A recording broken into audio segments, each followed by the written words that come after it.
अब जो है हम इसकी एग्जांपल देखते हैं।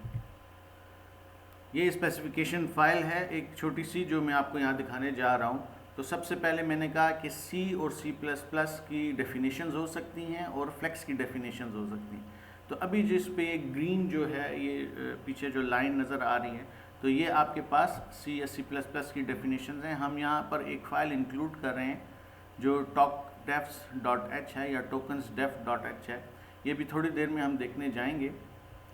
लेकिन जब भी आपने C या C++ की डेफिनेशन देनी है तो %ब्रैकेट से आप शुरू करेंगे ब्रेसेस और क्लोज ब्रेसेस के दरमियान आप अपनी C या C++ की डेफिनेशंस देंगे। इसके अलावा जो आपके पास जो फ्लेक्स की डेफिनेशंस हैं, शॉर्ट हैंड्स हैं, आपने शॉर्ट हैंड्स देने हैं, रिप्रेजेंटेशंस देनी है। फॉर एग्जांपल आप कहते हैं 0 to 9 डिजिट्स हैं, तो उसके लिए हमने यहाँ पर D यूज़ किया। अगर आप अब इस D को देखें तो यहाँ पर आगे इस्तेमाल हुआ है, ठीक है। तो इस तरीके से आप शॉर्ट हैंड देते हैं। ये फ्लेक्स की डेफिनेशंस हैं, ये ज़रूरी नहीं है, ऑप्शनल हैं, लेकिन ये आपके लिए काफ़ी हेल्प आउट करती हैं, आपके लिए ईजी हो जाता है काम करना, ठीक है।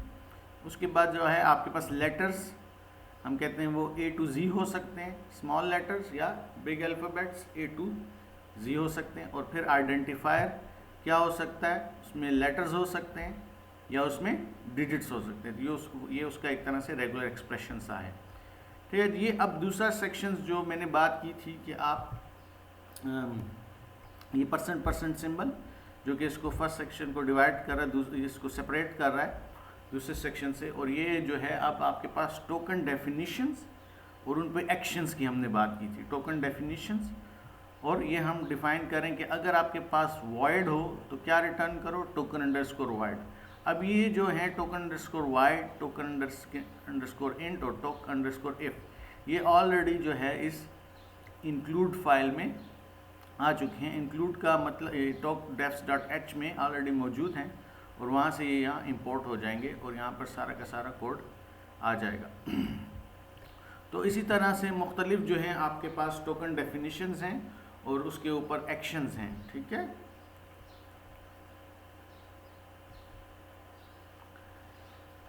ये तमाम आपके पास लेफ़्ट साइड पे टोकन डेफिनेशंस हैं कि अगर एल्स है तो रिटर्न करें टोकन एल्स, और इसी तरह बाकी भी सारे, ठीक है। जो यहाँ पर मैं आपको दिखाता हूँ, ये जो है डिजिट का है। डिजिट्स के केस में क्या रिटर्न करो, टोकन अंडरस्कोर इंट, और ये प्लस ये शो करता है कि हम इसमें और भी, ये रेगुलर एक्सप्रेशन है कि अभी हम और भी इसमें ऐड कर सकते हैं फर्दर, ठीक है। और ये डी से क्या पिक करेगा, जो हमने जो पहले फ्लेक्स डेफिनेशंस दी हैं वहाँ पे बताया हुआ है कि डी क्या है, तो वहाँ से ये पिक कर लेगा कि 0 to 9 डिजिट्स हैं। फिर उसके बाद जो है आपके पास आइडेंटिफायर अगर है तो उस केस में आपके पास रिटर्न करे टोकन अंडरस्कोर आईडी और टोकन अंडरस्कोर आईडी। और आईडी हम पहले बता चुके हैं फ्लेक्स डेफिनेशंस में कि ये आईडी क्या है, वो ऊपर हमने पहले दिया था, ठीक है। अब इसी तरीके से अगर आप यहाँ देखें तो ये \n है जो कि न्यू लाइन के लिए है, और \t है जो कि टैब के लिए है, और ये जो है एम्प्टी स्पेस के लिए। इस केस में अगर ये केसेस आ जाएं तो कहता है कुछ भी ना करो, क्योंकि ये तो टोकन्स नहीं है ना, ये तो \n है, खाली एम्प्टी स्पेसेस है। इन्हीं की बेस पे तो हमें एक तरह से हम कह सकते हैं कि हम टोकन्स बनाते हैं।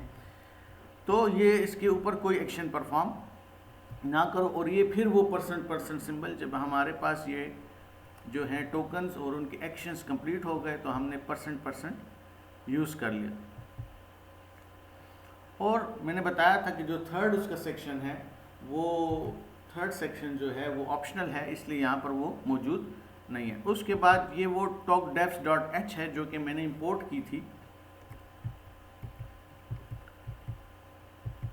पिछली स्लाइड्स में। अगर आप जाएंगे तो उसमें देखेंगे कि tokd.f हमने इंपोर्ट की थी, वो कुछ इस तरह से है। ये हैज़ डिफाइन होते हैं C++ में कि अगर आप जो भी कोई कैरेक्टर्स इस किस्म के आएँ तो उसकी जगह उसको रिप्लेस कर दो 1 से, tokdef int आए तो उसको रिप्लेस कर दो 2 से। और ये नॉर्मल वे है पर पहले से कुछ डिफ़ाइन करने का C++ में। आप लोगों को शायद इसका मालूम हो। तो ये वो talk-dash.h थी जो कि हमने इंपोर्ट की थी।